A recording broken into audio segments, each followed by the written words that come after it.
Well, hey there, shiny happy peeps. Welcome to Quick Tip Tuesday, where we give you easy tips to help improve your powerlifting, Olympic style weightlifting, general fitness, or nutrition.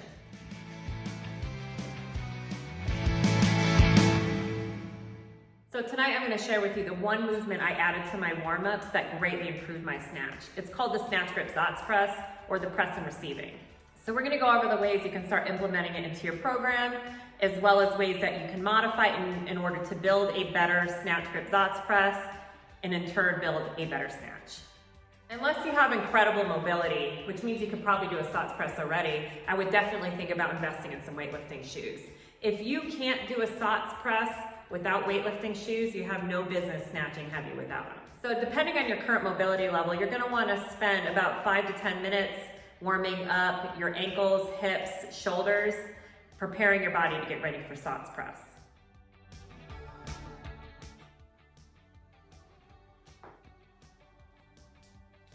So what I like to see with a good snatch grip SOTTS press is heels staying planted on the ground, hips relaxed so butt sits in between the heels, lower body stays still throughout the movement, chest as tall as possible, and eyes up on the horizon with a nice big lockout over the top of your head.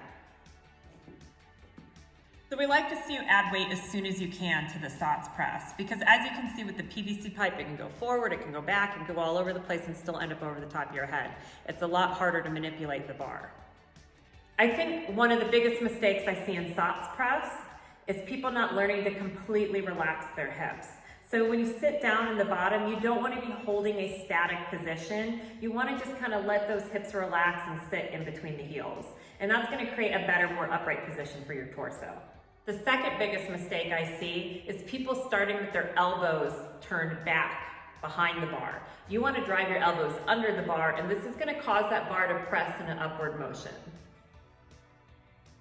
So we're going to talk about some modifications for the SOTTS press.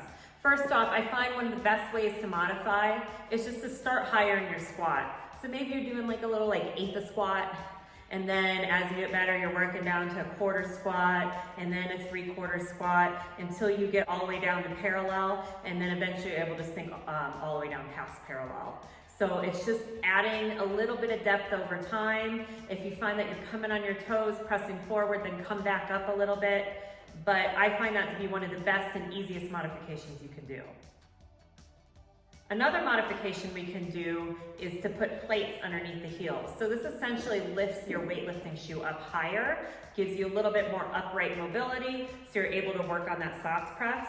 Most modifications, I recommend doing a mix of both. So maybe one day you do the higher working down, next day, you put some plates underneath your heels. So the snatch is a highly technical lift, and there could be a million things going on. So this is not a one-size-fits-all kind of tip, but try it. It might help. It certainly ain't gonna hurt. Let me know in the comments down below what your biggest struggle with snatching is. And try this out. Add it to your routine for the next 3 to 4 weeks. Let me know if it helps you. Well, that's all I got for you today, guys.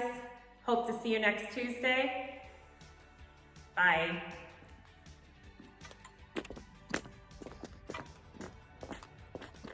And for all you weightlifting nerds out here, I do in fact know this is an actual true SOTTS press.